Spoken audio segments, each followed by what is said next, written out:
Bismillahirrahmanirrahim. Welcome back, students. Today we will go through the lab 2 of ADS. Before lab 2, in lab 1 we have seen a brief introduction of the software ADS and Soft Designer Studio, and we have gone through different equipments that we will use in the coming labs. Today we are going to do the impedance matching using a quarter wavelength microstrip line on a FR4 board in ADS. Education goals of today's lab is working with circuit design projects, usage of microstrip lines, microwave ports and lumped components, correct working with microstrip calculator, preparation and execution of simulations, showing the results in Smith chart or as a rectangular plot, use of data markers in result plot. For this lab, we will take a radiating resistance of 136 ohms of a patch antenna to the 50 ohms feeder at GPS frequency of 1575 MHz using a quarter wave transmission line on FR4 board. The properties of FR4 boards are its thickness is 60 MIL, which is equal to 0.06 inch or 1.52 millimeter. The dielectric constant ER for FR4 is 4.4. Loss tangent is 0.02. Copper cladding of the board will be 0.675 MIL or 17 micrometer or 0.5 O's of copper. So we will start by opening the software. From software we will go here and insert circuit design. We will click on the circuit design. When we will click on a circuit design, a window will be open which says us to choose layout technology. We will choose the layout technology SL FR4 ER 4.4 0.03 inch or 0.5 O's copper, but in our case, as in manual I have told you that the thickness will be 0.06 inch. So we will go with the second one. Here FR4 dielectric constant 4.4, thickness 0.060 inch and 0.5 O's of copper. तो आज की lab में हम लोगों ने एक quarter wavelength microstrip line लेनी है. सॉफ्टवेयर के ऊपर हम इस माइक्रोस्ट्रिप लाइन की इम्पीडेंस मैचिंग करेंगे. इम्पीडेंस मैचिंग का मैंने आप लोगों को पहले भी बताया था कि इम्पीडेंस जब तक मैच नहीं होगी मैक्सिमम पावर आपके पास ट्रांसफर नहीं होगी. जब भी इम्पीडेंस मैचिंग होगी तो ही आपका रिटर्न लॉस मिनिमम होगा. अगर इम्पीडेंस मैच नहीं है तो आपका रिटर्न लॉस बढ़ेगा. और हम ये इम्पीडेंस मैचिंग करेंगे 1575 मेगाहर्ट्ज पे. हमारे पास ट्रांसमिशन लाइंस है, वो क्वार्टर वेवलेंथ है, λ/4 है. λ/4 क्वार्टर वेवलेंथ की जो इलेक्ट्रिकल लेंथ होती है वो 90 डिग्री होती है. तो एजुकेशन गोल्स जो है वो हम लोगों ने सर्किट डिजाइन में कैसे सर्किट डिजाइन प्रोजेक्ट को कैसे बनाना है. हमने माइक्रोस्ट्रिप लाइंस, वेव पोर्ट्स और लम्प्ड कंपोनेंट्स पे आपके पास रेजिस्टर्स, कैपेसिटर्स, ये लम्प्ड कंपोनेंट्स है. Correct working of the microstrip calculator. हम माइक्रोस्ट्रिप कैलकुलेटर के लिए उसकी लेंथ और विड्थ फाइंड आउट करेंगे स्पेसिफिक फ्रीक्वेंसी और इम्पीडेंस के लिए. ठीक है. Preparation and execution of simulation के लिए जो एनालिसिस सेटअप होता है वो कैसे प्रिपेयर किया जाता है आज वो देखेंगे. और उस सिमुलेशंस के रिजल्ट्स कैसे बनाए जाते हैं बाद में वो रिजल्ट्स हम प्लॉट करेंगे. उन जो रिजल्ट्स के ऊपर हम लोगों ने डेटा मार्कर्स लगाने हैं ताकि आपके पास रिजल्ट्स क्लियरली शो हों कि कहाँ पे आपका रिटर्न लॉस मिनिमम है और कहाँ पे मैक्सिमम है ये सारी चीजें हैं। तो जो मैं टास्क आपको समझाने के लिए जो टास्क में रेजिस्टेंस ले रहा हूँ वो 136 ओम है, ठीक है। 50 ओम फीडर की इम्पिडेंस है, और ये जीपीएस फ्रीक्वेंसी हम लेंगे सारे एनालिसिस में 1.5 गीगाहर्ट्ज या 1575 मेगाहर्ट्ज। ये 136 ओम रेजिस्टेंस जो होती है ये एक पैच एंटीना की रेडिएटिंग रेजिस्टेंस को हम कंसिडर कर रहे हैं। तो जो सबसे पहला स्टेप होता है वो तो हम सर्किट की जो लेआउट होती है वो डिसाइड करते हैं कि हमने सर्किट की लेआउट कैसे बनानी है, कौन से मटेरियल के ऊपर सर्किट बनेगा।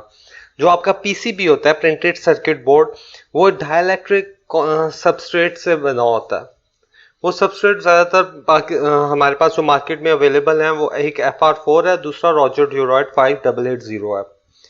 दोनों के डाइलेक्ट्रिक कांस्टेंट एक का 4.4 है और आई थिंक एक का 3.6 है। तो जो लेआउट टेक्नोलॉजी है वो भी आपके पास जो स्ट्रिप लाइन है उसकी लेंथ और विड्थ पे इफेक्ट करेगी, उसकी इम्पीडेंस मैच करने के लिए जो उसकी हमें लेंथ और विड्थ रखनी है उस पर इफेक्ट करेगी। तो ये जो हम इस प्रोजेक्ट के लिए जो सबस्ट्रेट उठा रहे हैं वो FR4 है। FR4 की थिकनेस 60 MIL है या 0.06 इंच या 1.52 मिलीमीटर है। डाइलेक्ट्रिक कांस्टेंट ER इसका 4.4 है, लॉस टेंजन 0.02 है, और कॉपर क्लैडिंग 0.5 ओंस या 17 माइक्रोमीटर है। कॉपर क्लैडिंग का मतलब यह है जो आपका पीसीबी है उसके ऊपर जो स्ट्रिप लाइंस बनेंगी या जो वायर्स बनेंगी वो कॉपर से बनेंगी।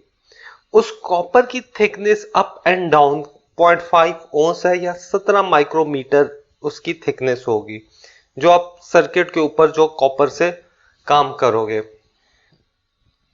स्टेप 1 में जी हम लोग अब इंसर्ट सर्किट डिजाइन में जाएंगे, ठीक है। मैंने सॉफ्टवेयर ओपन करके रखा हुआ है, मैं यहाँ से प्रोजेक्ट से इंसर्ट सर्किट डिजाइन के अंदर चला गया।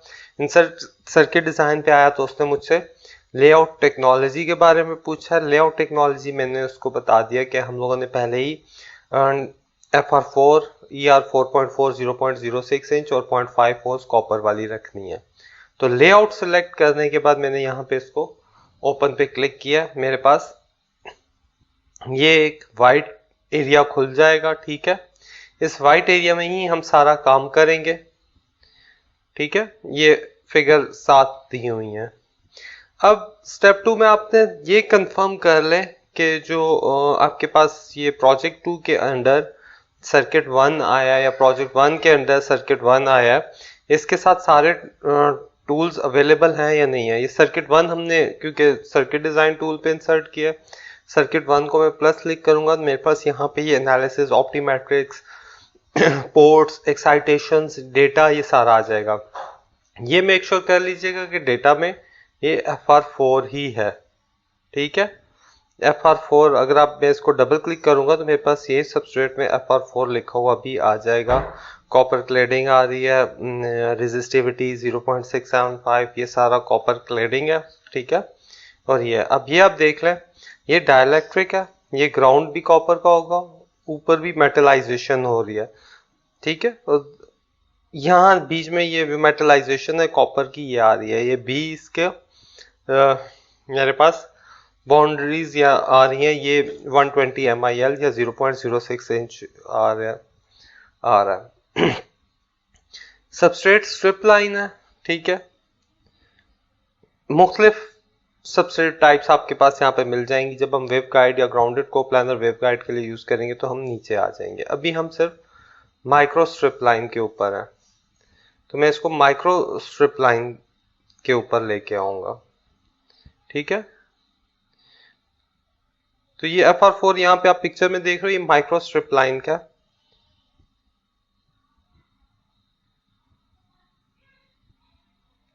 MS शुरू में अगर ये लिखा होगा, मेरे ख्याल में मैंने सबस्ट्रेट टाइप गलत सिलेक्ट कर लिया। इसको मैं सर्किट को क्लोज भी कर सकता हूँ, यहाँ से इसको मैंने डिलीट कर दिया।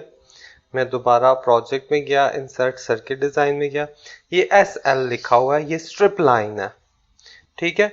मुझे माइक्रो स्ट्रिप को MS लिखना है, वो मैं गलती से SL पे चला गया था, हमें माइक्रो स्ट्रिप पे हम काम करें तो हमें microstrip FR4 ER is equal to 4.4 0.06 inch और 0.5 ओस कॉपर करेंगे, ओपन करेंगे। ठीक है, ये अब आपके पास आ गया क्योंकि सर्किट 1 डिलीट किया था, उसकी काउंटिंग में ये अब सर्किट 2 आ रहा है। इससे कोई फर्क नहीं पड़ता, इसका नाम कुछ भी आप खुद भी चेंज कर सकते हैं। इस पर क्लिक करेंगे तो ये मेरे पास दोबारा सर्किट 1 आ रहा है, ऑलरेडी एग्जिस्ट कर रहा है उसके पास, इसलिए वो ये नहीं ले रहा। अब डेटा में देखें FR4 पे मैं डबल क्लिक करता हूँ तो ये मेरे पास सारा आ रहा है, cover, air, metallisation, substrate, ground. तो एक PCB के अंदर ये सारा कुछ आ रहा होता है। इसको ओके करते हैं। अच्छा, अब हमने मेक श्योर कर लिया कि मेरे पास यहाँ सबस्ट्रेट में ER4 आ रहा है, मेरे पास सारे डेटा फोल्डर सारे खुल रहे हैं। अब हम स्टेप 3 पे जाते हैं, हम एक पोर्ट लगाएंगे। पोर्ट के लिए मेरे पास 2-3 ऑप्शंस हैं। एक तो मेरे पास यहाँ ऊपर पोर्ट का सिंबल बना हुआ है ये, ठीक है, इंटरकनेक्ट पोर्ट, ये जो माउस पे आपके पास जहाँ पे मेरा माउस है ये पोर्ट के ऊपर है। ठीक है, दूसरा ये तरीका है कि मैं अपने वर्किंग एरिया में आऊँ, राइट क्लिक करके यहाँ से मैं ड्रॉ करके भी कर सकता हूँ। ठीक है, तो ये ड्रॉ के अंदर यहाँ से भी कर सकते हैं और ड्रॉ के अंदर जाके यहाँ पे भी आपको ये इंटरफेस पोर्ट मिल जाएगी। तो जो जिस तरह आपको इजी लगे वैसे ही शॉर्टकट पड़ा हुआ है, इस पर क्लिक करके आपके पास ये पोर्ट सिलेक्ट हो जाएगी। उसके बाद जहां आपने पोर्ट लगानी है वहां क्लिक करें, वो वहां इंसर्ट हो जाएगी।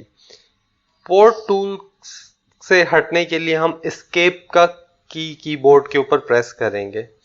ठीक है, या तो यहां से आप फिनिश करोगे, स्पेस करें तो फिनिश हो जाएगा, या एस्केप का प्रेस कर लें। ठीक है, दोनों में से जो भी आपको बेहतर चॉइस लगती है आप उसके साथ करें, या एस्केप प्रेस कर लें या स्पेस प्रेस कर लें, और या फिर राइट क्लिक करके फिनिश कर लें। तो इस तरह से हमने ये पोर्ट इंसर्ट कर दिया है। ठीक है, अब मुझे इस पोर्ट को, क्योंकि मैं माइक्रोवेव फ्रीक्वेंसी के ऊपर काम कर रहा हूँ, तो मुझे इस पोर्ट के ऊपर डबल क्लिक करने से इसकी प्रॉपर्टीज खुल जाएंगी।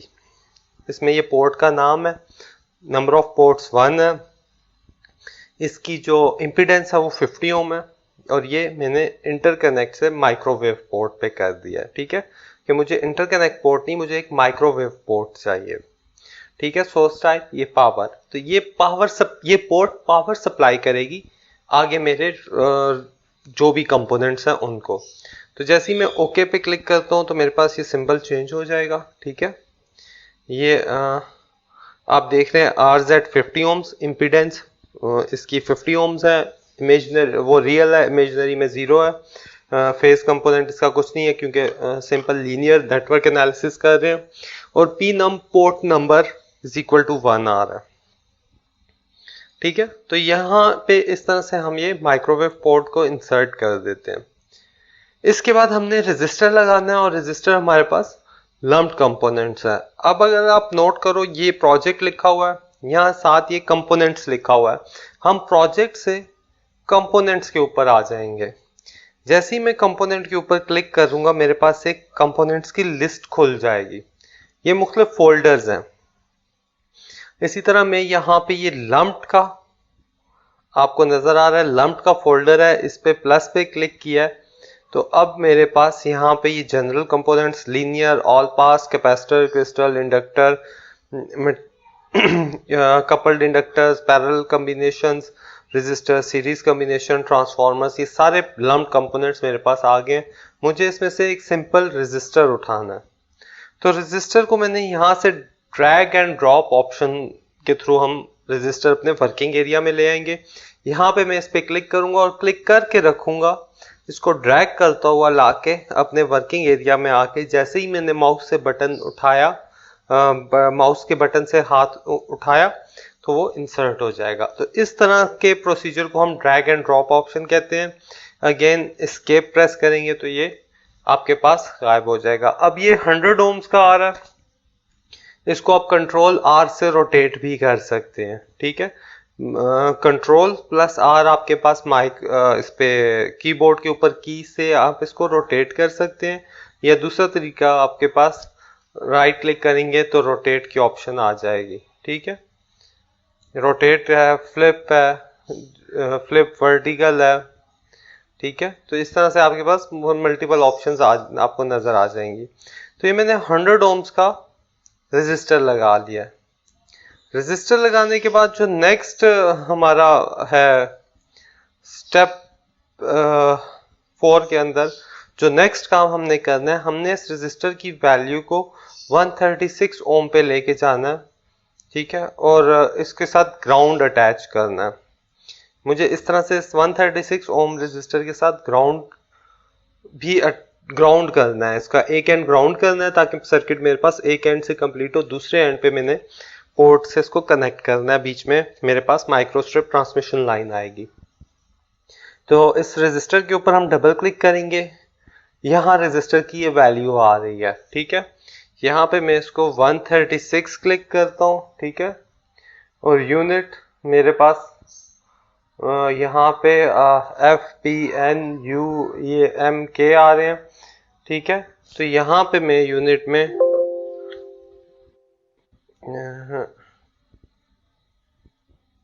136, अच्छा डिस्क्रिप्शन में रेजिस्टेंस है। ठीक है, तो वैसे हम इसको होम पे सिलेक्ट कर सकते थे। खैर ये मेगा, किलो, माइक्रो, पिको ये इस चीज के रिप्रेजेंट कर रहे हैं। ठीक है, तो ये 136 ओम है, किलो ओम वगैरह नहीं है, तो हम लोगों को यहाँ पे के लिखने की जरूरत नहीं है। तो यहाँ से इस तरह से अगर मुझे शो हिडन करना है तो मेरे पास ये सर्किट नेटलिस्ट सारे नीचे आ रहे हैं। इन्फो अगर लेनी है तो इन्फो के ऊपर ये RES के ऊपर मैं क्लिक करूंगा तो मुझे इसकी हेल्प मिल जाएगी कि मेरे पास ये रजिस्टर्स कैसे हैं, इनके एंड्स क्या हैं, रेफरेंसेस क्या हैं, लाइब्रेरी, नेटलिस्ट वगैरह ये सारी चीजें आ जाएंगी। बहरहाल मैंने इसको वैल्यू को 136 करके ओके कर दिया, तो मेरे पास ये 136 का रजिस्टर आ गया। ठीक है, ये 100 से मेरे पास 136 पे हो गया। और दूसरी चीज मैंने इसको ग्राउंड करना था, तो वहीं यहाँ जहाँ पोर्ट इंटरफेस पोर्ट था उसके साथ ही ये ग्राउंड का सिंबल भी है, या हम ड्रॉ में जाके यहाँ से भी ये ग्राउंड उठा सकते हैं, तो जिस तरह से भी आपको इजी लगे। अब यहाँ मैं इसको यहाँ प्लेस करूँ या मैं इसको बिल्कुल दूसरे एंड पे प्लेस करूँ ताकि इसके साथ जुड़ जाए, वो मुझे केबल ड्रॉ ना करनी पड़े। तो ये मैंने 136 ओम रेजिस्टेंस लगा लिया। ठीक है, अब हम आते हैं स्टेप 5 के ऊपर। स्टेप 5 में हम लोग एक माइक्रोस्ट्रिप ट्रांसमिशन लाइन अपने वर्किंग एरिया के अंदर लेके आएंगे, और जो माइक्रोस्ट्रिप ट्रांसमिशन लाइन हमने यूज करनी है वो हमें मिलेगी ट्रांसमिशन लाइंस के फोल्डर में। और ट्रांसमिशन लाइंस के फोल्डर में जो हमने ट्रांसमिशन लाइन यूज करनी है वो MS transmission line physical length वाली यूज करनी है। तो सॉफ्टवेयर के ऊपर चलते हैं। ठीक है, यहाँ लम्प्ड कंपोनेंट से मैंने माइनस किया, यहाँ हम माइक्रोस्ट्रिप में आ गए। ठीक है, सबसे पहले तो माइक्रोस्ट्रिप में आएंगे, उसके बाद यहाँ माइक्रोस्ट्रिप में ये ट्रांसमिशन लाइंस का फोल्डर आपको नजर आ रहा है। ट्रांसमिशन लाइंस के फोल्डर को ओपन करेंगे। ट्रांसमिशन लाइंस के फोल्डर में ये सबसे ऊपर पड़ी हुई है MS-TRL, MS stands for microstrip, TRL transmission line, MS trans line physical length. तो ये वाली फिजिकल लेंथ वाली जो हमने ट्रांसमिशन लाइन है इसको अगेन ड्रैग करना है। ठीक है, तो आपके पास ये आ रहा होगा कि ट्रेस, डाइलेक्ट्रिक और ग्राउंड इन सारों को एक मर्ज लेयर में मर्ज कर दे, तो मर्ज लेयर्स करके तब आप इसको माइक्रोस्ट्रिप ट्रांसमिशन लाइन हमने इसमें लगा दी है। अब हम इसको एस्केप करेंगे तो वो गायब हो जाएगा। ठीक है, तो इस तरह से हमारे पास अब कंपोनेंट्स पूरे हो गए हैं। अब इनको हमने केबल से कनेक्ट करना है। दो तरीके हैं, या तो हम इसको इस तरह से केबल ड्रॉ कर लें। ठीक है, जब इसके एंड पे आएंगे ये क्रॉस सा सिंबल आ जाएगा, क्लिक करेंगे, जहां तक आपने केबल लेके जानी है, जिस नोड तक जानी है उस नोड पे आएंगे तो ये आपको इसके नीचे एक सर्कल सा नजर आ रहा है, इस पे क्लिक करेंगे, यहां तक आपकी केबल बन जाएगी। ठीक है, तो यूं आपका ये सर्किट कंप्लीट हो गया।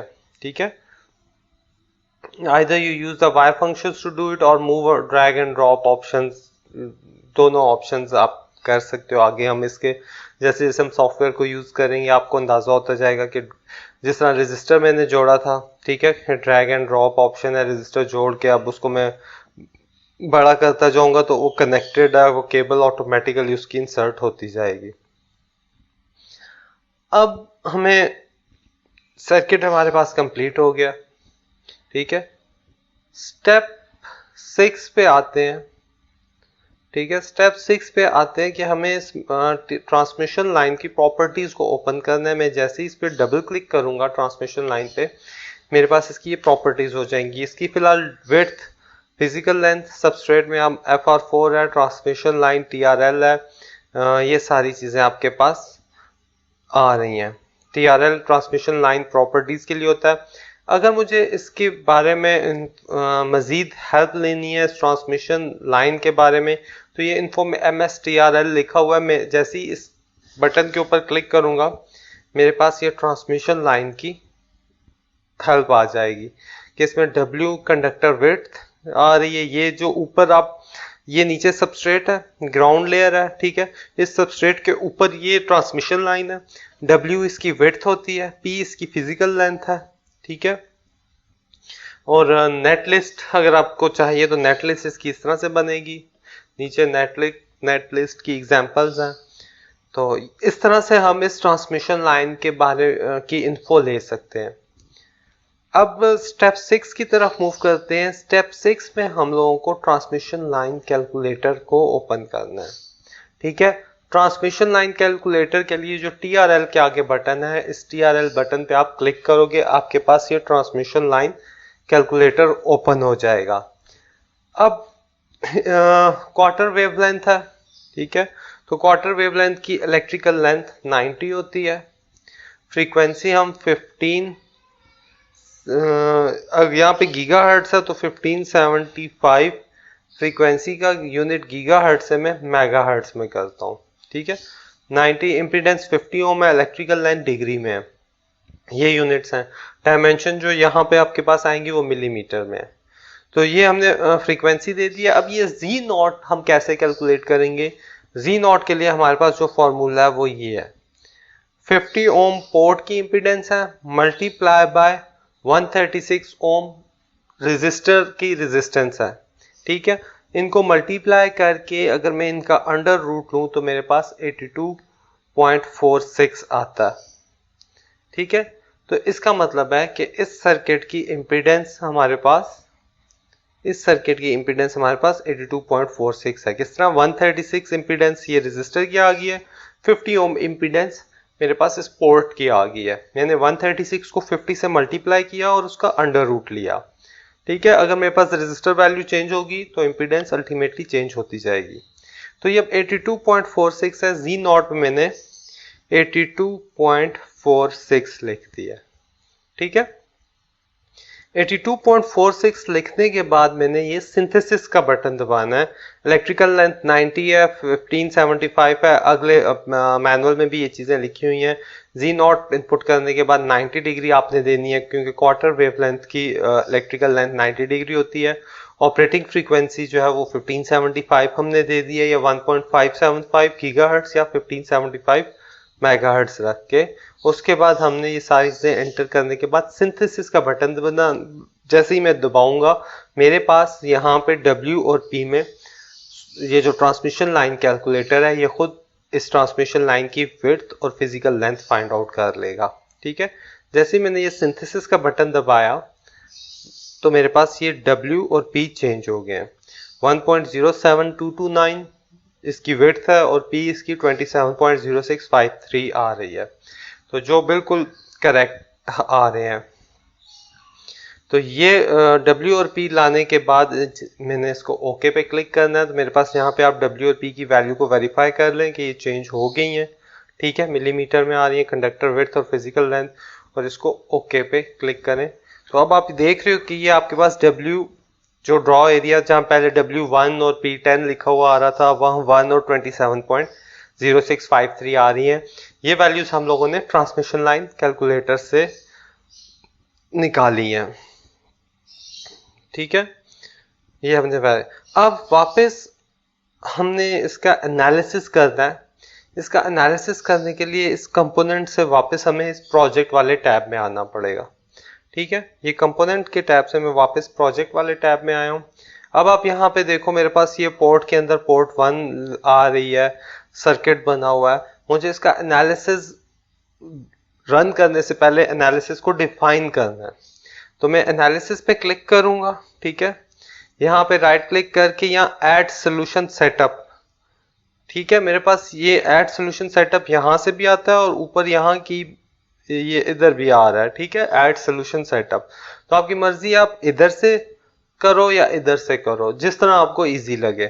ठीक है, ऐड सोल्यूशन सेटअप में जाएंगे, क्लिक करेंगे, एनालिसिस टाइप NW1, एनालिसिस का नाम आप कुछ भी रख लो, analysis type linear network analysis है और हम फ्रीक्वेंसी डोमेन एनालिसिस कर रहे हैं, हम टाइम डोमेन एनालिसिस नहीं कर रहे, तो हमें यहाँ पे फ्रीक्वेंसी डोमेन करना है।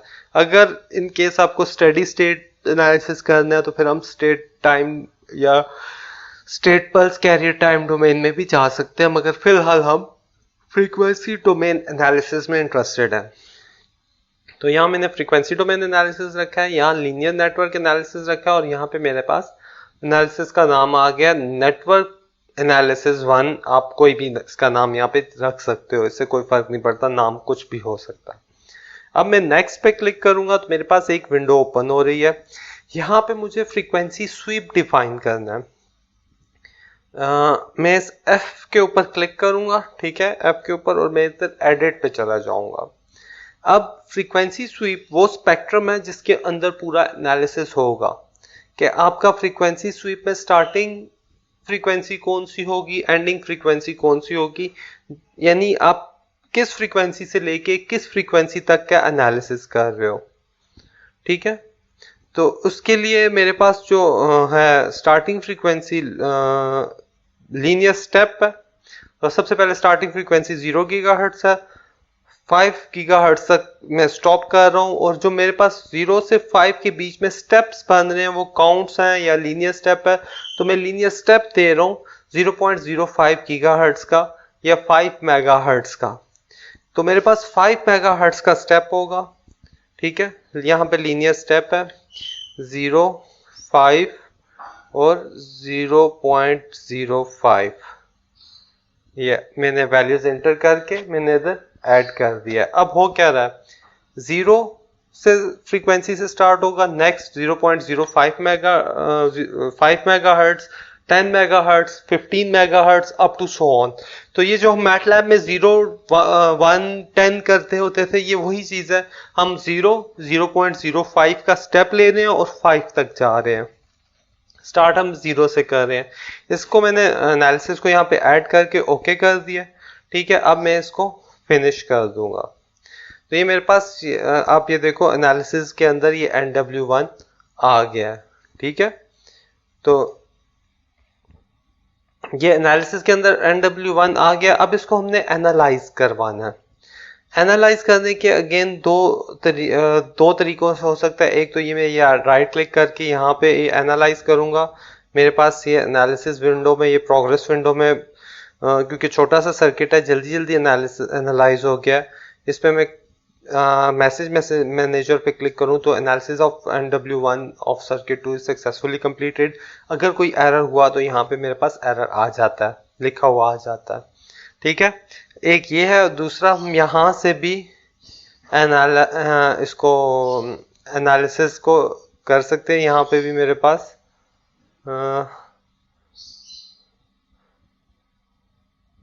सेट प्रोग्राम ऑप्शन, यहाँ पे भी मेरे पास एक होता है एक्यूमुलेट रिपोर्ट, ये एनालाइज का बटन। तो मैं ये भी क्लिक करूंगा तो भी वही काम होगा जो मैंने यहाँ से किया था।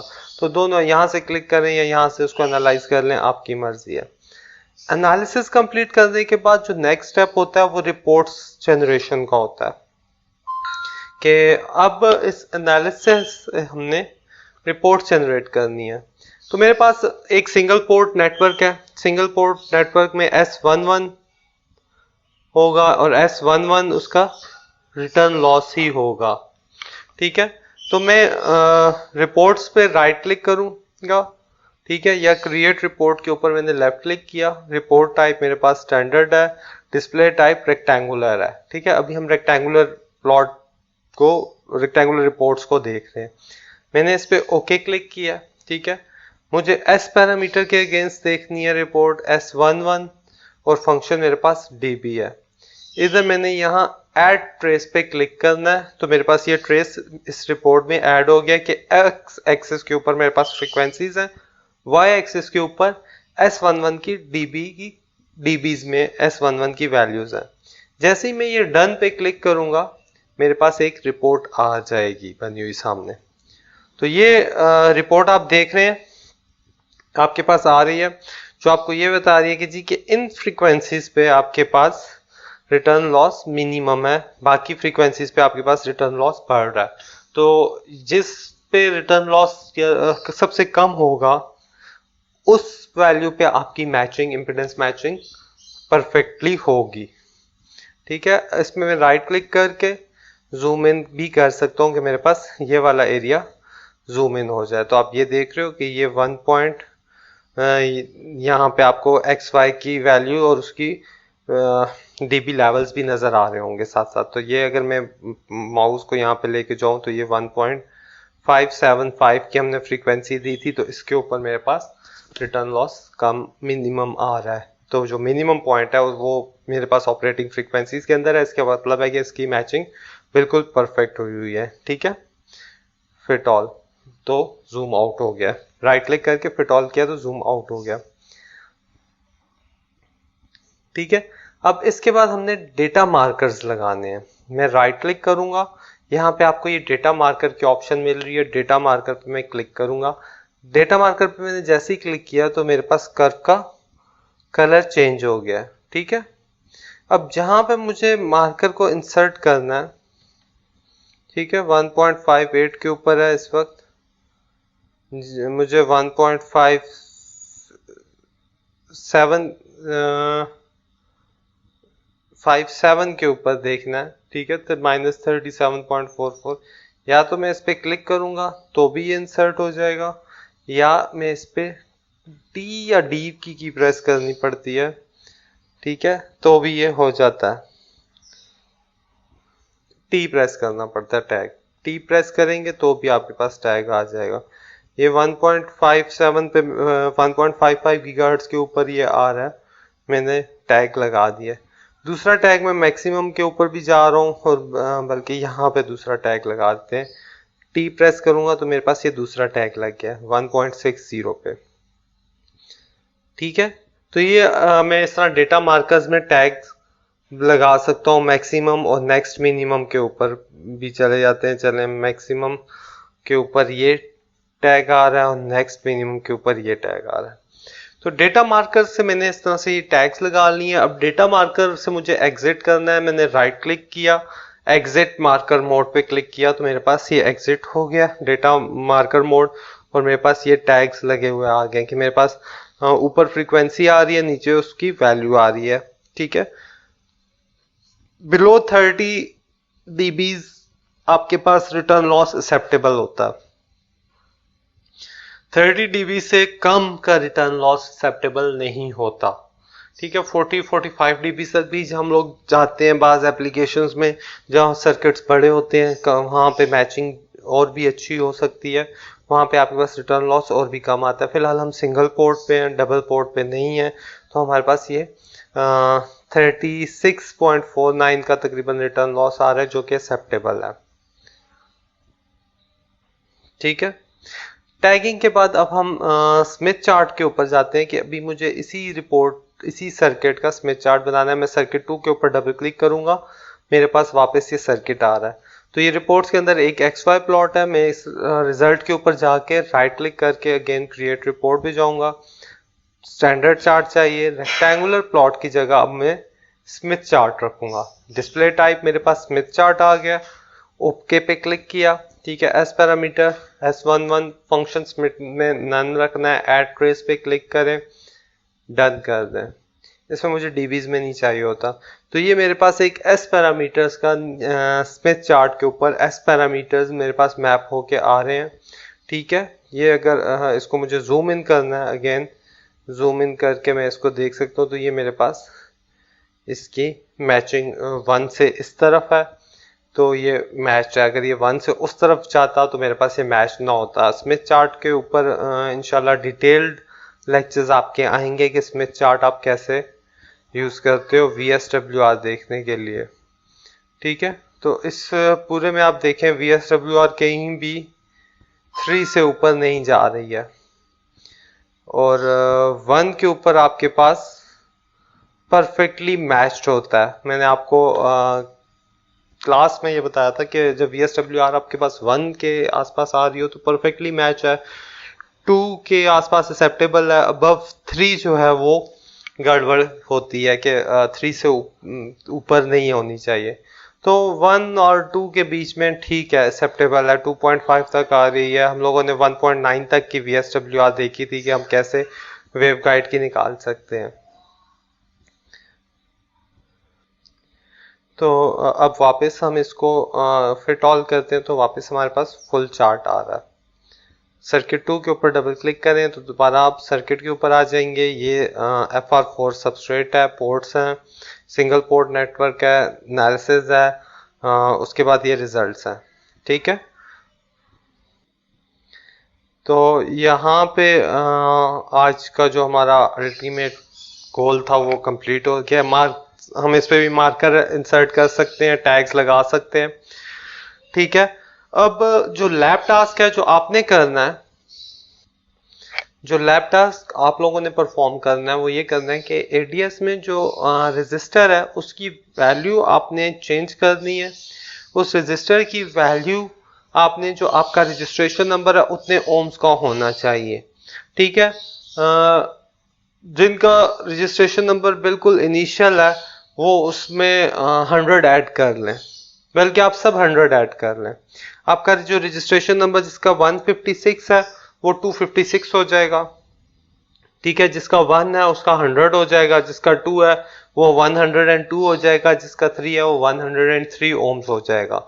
तो रजिस्टर की वैल्यू आपने इस तरह से रखनी है कि आपका रजिस्ट्रेशन नंबर प्लस 100 हो जाए, ओम्स हो जाए, और तब आपने उस रेजिस्टेंस, रेडिएटिंग रेजिस्टेंस वैल्यू से इम्पीडेंस मैचिंग करनी है माइक्रोस्ट्रिप लाइन की जीपीएस फ्रीक्वेंसी के ऊपर, और सारे रिजल्ट्स आपने बताने हैं। ठीक है, एनालिसिस के जो एस पैरामीटर्स के आपके पास आए हैं वो विथ टैगिंग। ठीक है, यहाँ पे मुझे टैग मिलना चाहिए कि इस फ्रीक्वेंसी, जीपीएस फ्रीक्वेंसी के ऊपर आपके पास जो रिटर्न लॉस है वो कितना था। ठीक है, वो रिटर्न लॉस नीचे लिखा हुआ होना चाहिए, स्मिथ चार्ट की रिपोर्ट भी बनी होनी चाहिए।